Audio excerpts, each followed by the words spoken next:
Alors, on a bien entendu qu'il y avait énormément d'enjeux dans tout ça. Ce sont des enjeux humains. Il restait donc une petite question en suspens, qui est celle des effets supposés, alors réels ou supposés, mais c'est très difficile évidemment de le déterminer, d'une telle vision et donc d'une remise en contexte sur le jugement lui-même, dont vous n'avez pas tout à fait parlé encore. Oui, alors je pense que ce qu'il y a de plus caractéristique, c'est l'évaluation ou la détermination du mode de responsabilité. Grâce à la découverte d'éléments contextuels qui ne figuraient pas dans la présentation du procureur et des équipes de défense, j'y reviens, je le répète, nous avons pu voir le poids de la spiritualité dans la vie quotidienne de nos accusés. Et au moment où il faut donc apprécier quel est exactement le mode de responsabilité, déterminer s'il obéit d'abord à une chaîne hiérarchique classique ou au chef spirituel de la communauté est absolument indispensable. Je voudrais également appeler l'attention sur l'impact, sur ce qu'a pu être le transport judiciaire que nous avons effectué sur les lieux. Parce que là, nous étions alors pour le coup physiquement en plein contexte. Nous avons pu à la fois découvrir les lieux des faits, comment juger sans avoir vu les lieux où se sont déroulés les faits, sachant surtout qu'ils n'avaient pas profondément changé entre le moment où ils avaient été commis et le moment où la Cour siégeait. Nous avons pu rencontrer des populations locales qui se pressaient devant la Cour, et ça n'était pas non plus une mauvaise chose que la Cour puisse être vue, que les juges puissent être vus, non pas en robe dans une salle d'audience, mais habillés de la manière la plus simple possible, puisque l'on allait d'un lieu à un autre sans avoir des escarpins aux pieds. Donc proximité de la Cour, proximité des équipes de défense, car ce transport était contradictoire, équipe du procureur, etc. Nous avons pu surtout mesurer sur place, dans le contexte, ce qu'étaient les dépositions des témoins qui étaient venus devant nous, et nous rendre compte que certains témoins, manifestement, soit avaient oublié ce qu'ils avaient réellement vu, soit avaient transformé au fil des années et des récits ce qu'ils avaient réellement vu, soit nous avaient menti comme des arracheurs de dents. Donc voilà, il y avait cette triple option. Si nous n'étions pas venus sur place pour nous imprégner de ce contexte, nous aurions, je pense, pris pour argent comptant les déclarations de plusieurs témoins de l'accusation qu'en réalité, nous avons en définitive écarté totalement. Ce qui, paraît-il, est assez rare. Mais là, nous avons consacré une longue motivation à cette mise à l'écart de témoins dont on a pu constater que le témoignage n'était pas fiable uniquement parce que nous nous étions rendus sur place. Donc là, je pense que vraiment c'est important. Voilà l'impact de cette connaissance contextuelle.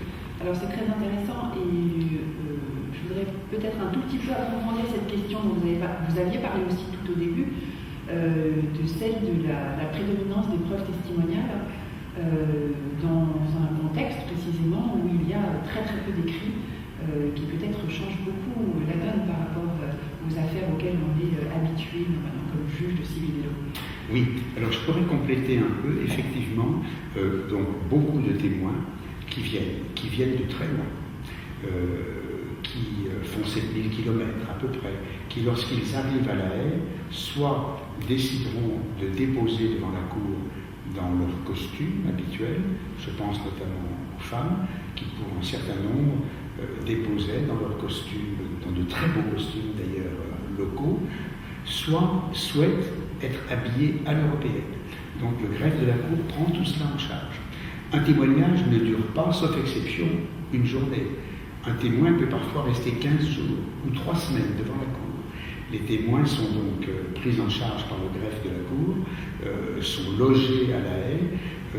Pour eux, tout est un choc. Choc climatique, choc en termes de nourriture.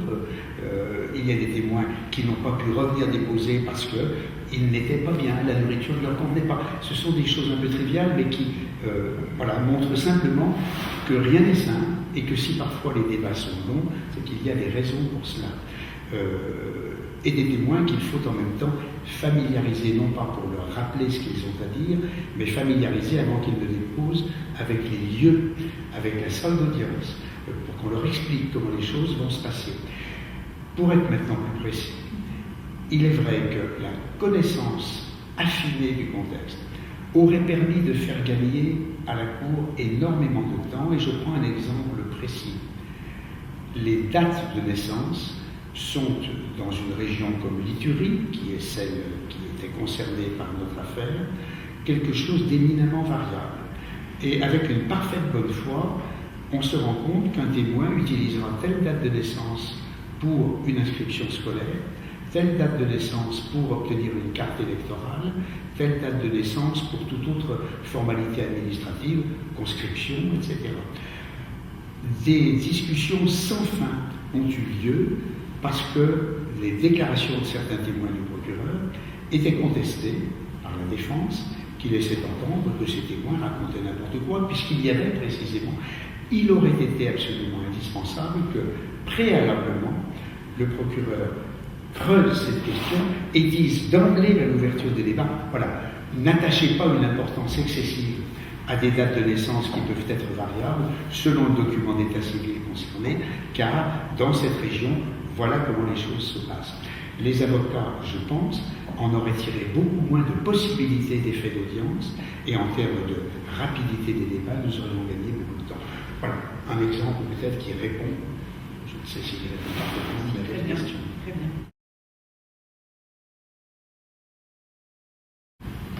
Dans votre texte, vous revenez de manière assez récurrente sur l'idée de justice. Une question qui me semble finalement assez peu discutée en dehors des institutions judiciaires, fort malheureusement.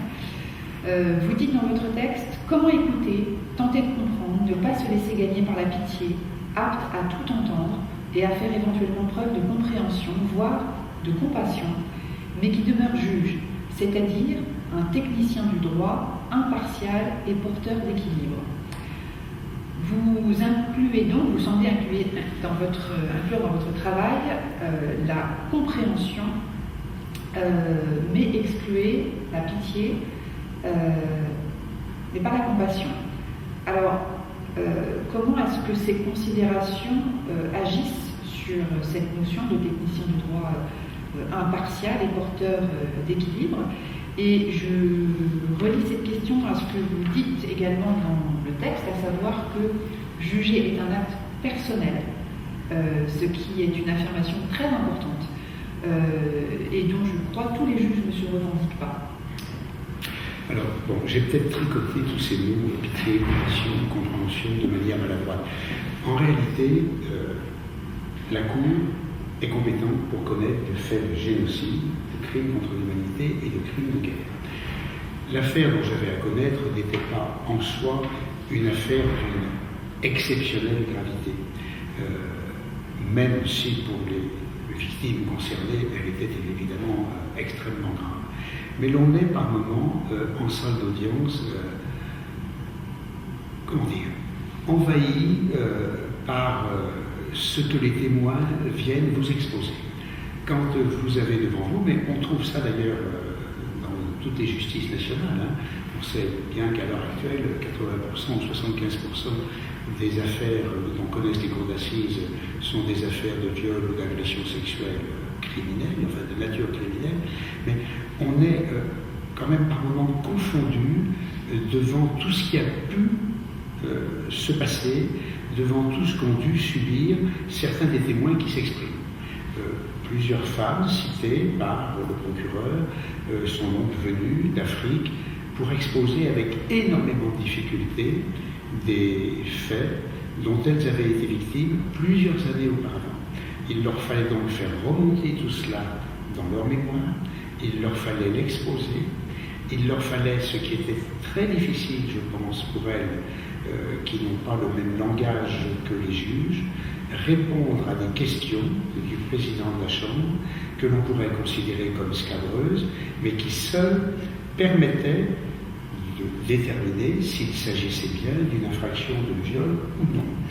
Alors, face à des visages qui par moments se décomposent, qui vous conduisent à dire, Madame, voulez-vous que l'on suspende l'audience, qui vous conduisent à dire, Madame, vous avez une boîte de mouchoirs à côté de vous, prenez le temps. Madame, vous avez le droit de pleurer. Je vois que vous pleurez, pleurez. La Cour ne sera pas indisposée par le fait qu'un témoin pleure devant elle. Et si vous voulez, nous pouvons suspendre l'audience et la reprendre dans un délai plus ou moins long. C'est à vous de me le dire, Madame. Donc, un juge n'a pas à être bon, il doit être juste. Un juge n'a pas à manifester de la pitié ou il n'a pas à pardonner. Un juge, il rend la justice. Mais en même temps, il lui faut trouver la bonne distance. Il lui faut essayer de montrer qu'il n'est pas totalement désincarné.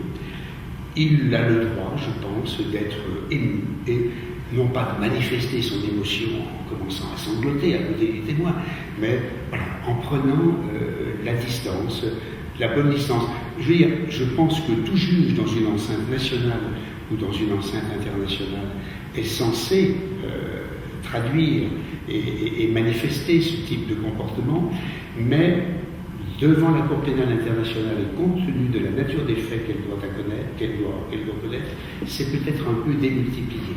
Alors, voilà. Mais pour autant, à aucun moment il ne faut oublier que notre mission première, c'est d'écouter, au vu de ce que l'on nous dit et des preuves que l'on nous apporte, voir si une infraction est caractérisée, déterminer à qui elle est imputable, et puis après l'évaluation des éléments de preuve, éventuellement déclarer une culpabilité, puis prononcer une peine, puisque dans la procédure telle qu'elle est vécue à la Cour pénale internationale, il y a une coupure, une césure entre la déclaration de culpabilité et le prononcé de la peine.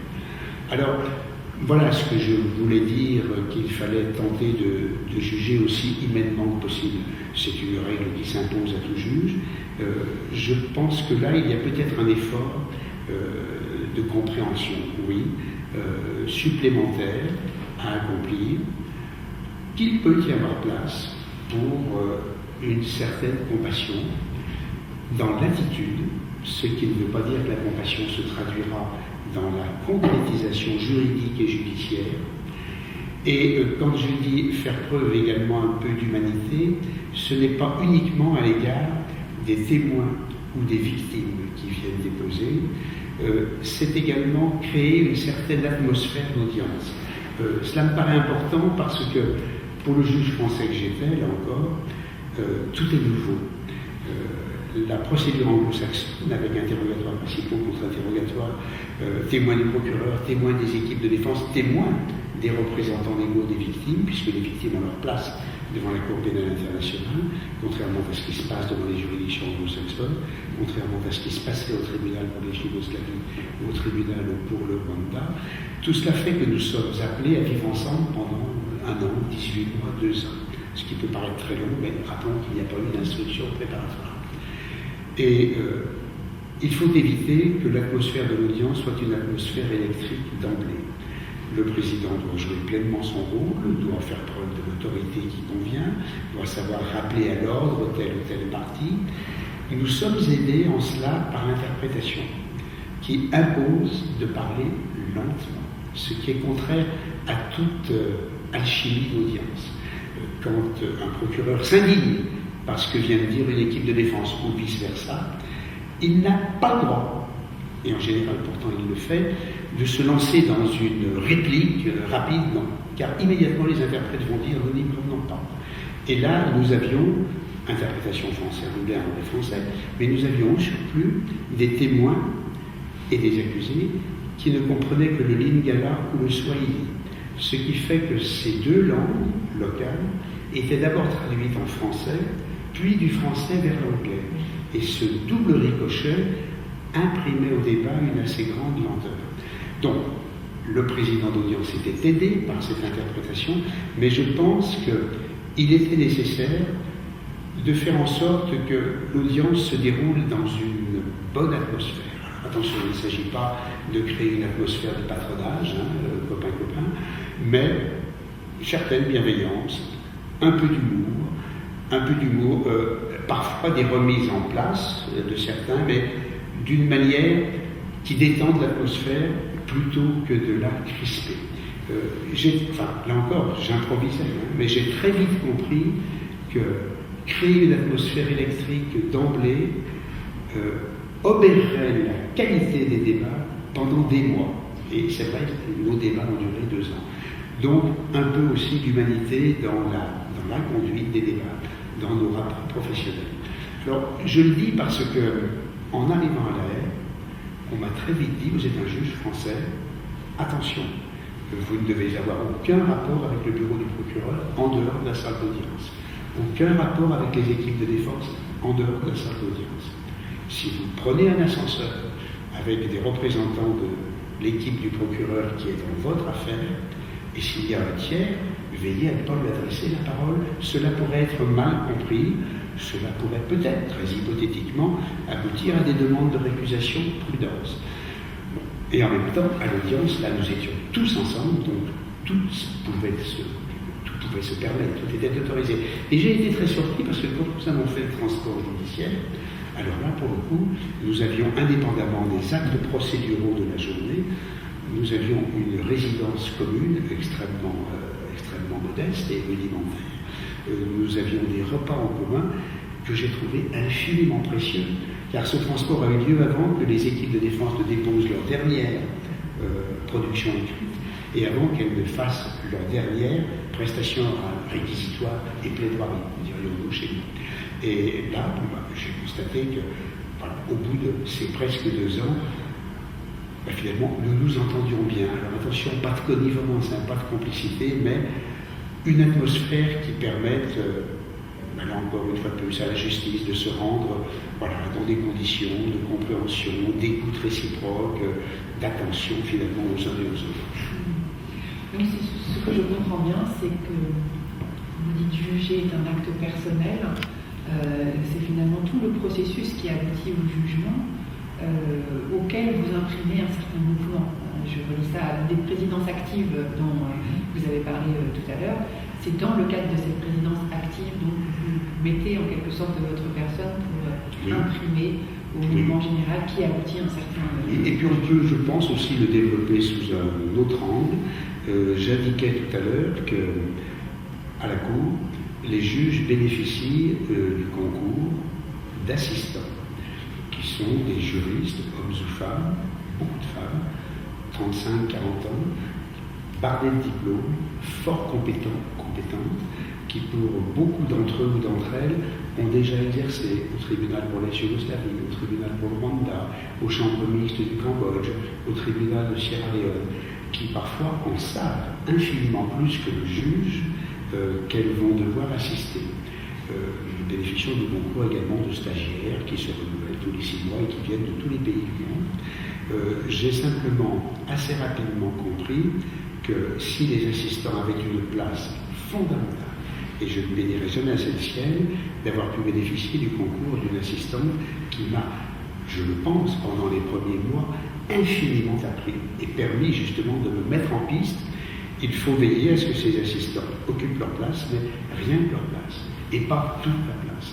Et que parfois, certains juges pourraient avoir une certaine tendance à déléguer, et peut-être même à trop déléguer, le rôle de l'assistant du début à la fin d'une affaire, mais tout spécialement au moment de la décision, de la prise de décision et de la rédaction du jugement, est fondamentale, mais ne doit pas se substituer à celui du juge. C'est en cela que juger est un acte personnel.